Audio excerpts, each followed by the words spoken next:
Hello, my name is Sydney Jones, and today I will be conducting a head-to-toe assessment. For this assessment, I do not have my nursing health assessment bag. However, I will be stating what I'm doing as if I had my tools available with me today.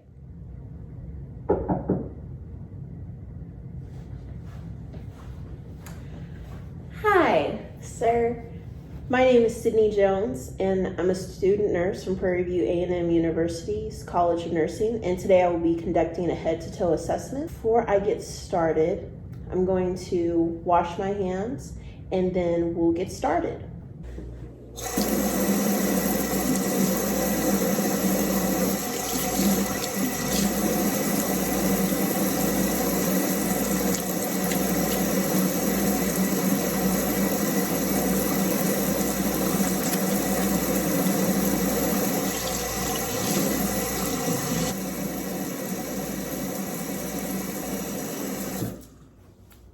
Hi, Mr. Bear. I'm going to first start your head-to-toe assessment by obtaining your vital signs. So first, I would take his blood pressure, and I would do that by making sure that his legs weren't crossed or his arms weren't crossed and that he is relaxed. I would attach the blood pressure cuff to his arm, inflate the balloon, and I would obtain his blood pressure, and I know that it would be normal if it's less than 120/80. So I would obtain his pulse by having him cross his arm across his chest, and then I would take his pulse, make sure that it's regular, that it's on a regular beat, and for 30 seconds, and then for the remainder of the minutes, I would take his respirations and then multiply it times 2. So the normal ranges for a pulse would be 60 to 100 beats per minute. And then for the respiratory rate, it would be 12 to 20 breaths per minute. Okay. And I would take his temperature with a thermometer that would be inserted sublingually. The normal ranges for temperature would be 96 to 99.5 degrees Fahrenheit, or 35 to 37 degrees Celsius. Okay. Your vital signs look normal, Mr. Bear. So now I'm going to move on to assess your neural status. Can you tell me what your name is? Okay. Can you tell me where you are today? Can you tell me what today is? So the patient is oriented ×3. He was able to give me his name, where he is, and what time he is. He's oriented to person, place, and time. Mr. Bear's overall appearance, I noticed that his facial expression is relaxed. He's neat and groomed. His posture is erect, and he is awake and alert. Okay, so now I'm going to inspect the external eye and determine pupillary reaction. So when inspecting the external eye, I see that the eyebrows are present and symmetrical bilaterally. The eye color is equal and consistent throughout. I see no lesions, swelling, or bumps. The eyelashes are distributed equally bilaterally. So now I'm going to determine the pupillary reaction. I'm going to grab my pen light. Okay, look forward.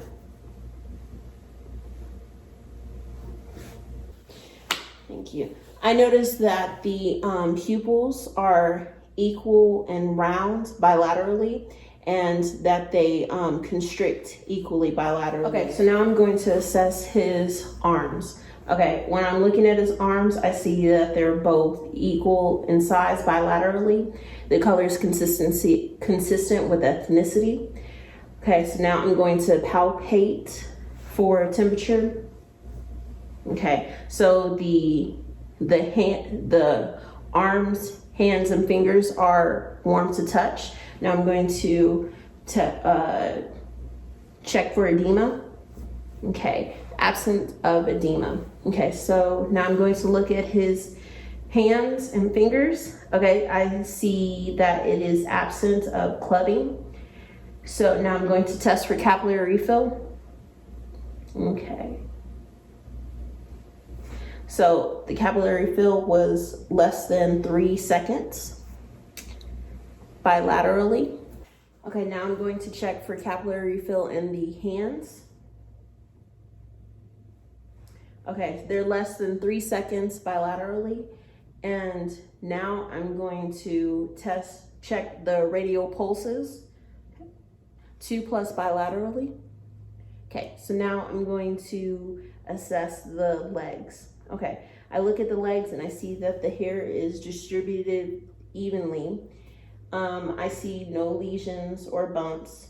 The color is consistent with ethnicity. The size of the legs are proportionate bilaterally.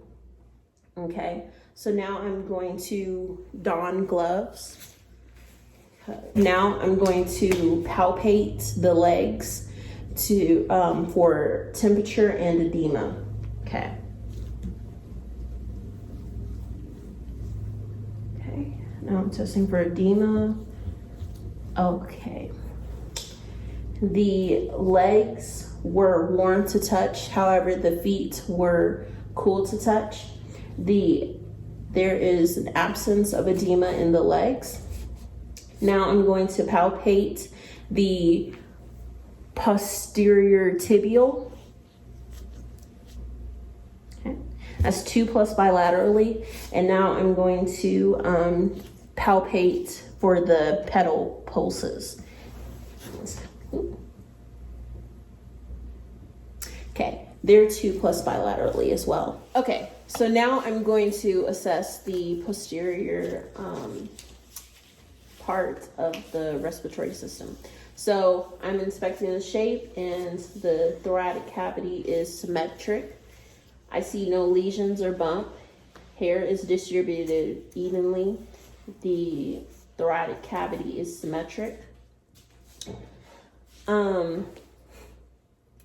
So now what I'm going to do is I'm going to palpate for tenderness or pain, and I would tell the patient, let me know if they have any tenderness or pain during this part of the assessment. The patient reports no tenderness or pain during this. I would also put my hands here on posteriorly and have the patient breathe in and out, and the chest expansion would be symmetric in a normal finding. Okay, so for auscultation in the posterior thorax, I would put my stethoscope on the diaphragm and have the patient do a full inhale, exhale on each location, starting with the bronchovesicular, which would be in between the two scapula. And then I would also listen to the vesicular portions of the thoracic cavity. And in the normal finding, I would report that there were no adventitious sounds. So for this portion of the assessment, I will be focusing on the anterior portion of the thoracic cavity.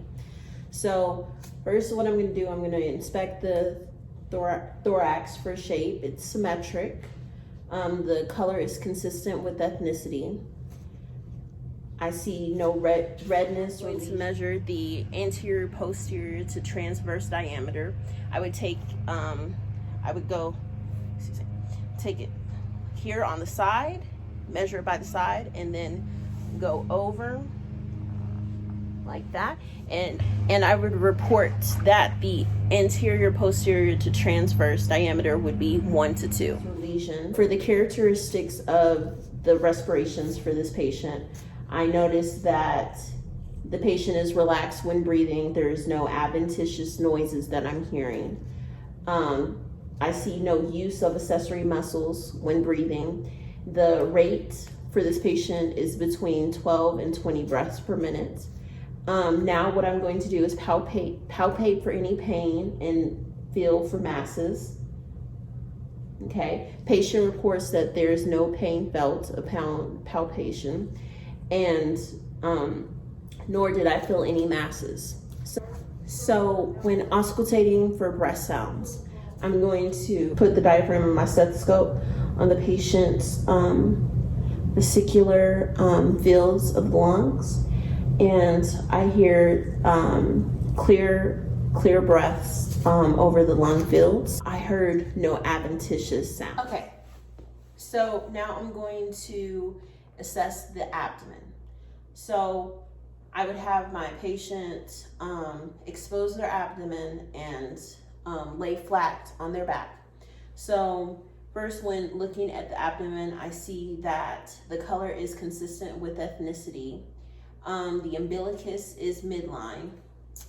I see no lesions or bumps. And now I see that the color is consistent with ethnicity.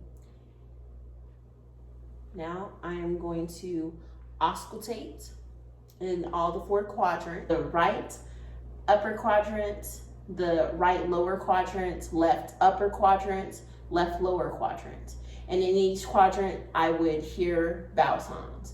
And if I don't hear vowel sounds, then I would listen for a full minute until I hear vowel sounds. Now I'm going to palpate lightly and deeply, and I would tell the patient to let me know if there's any pain or tenderness while I'm palpating the abdomen.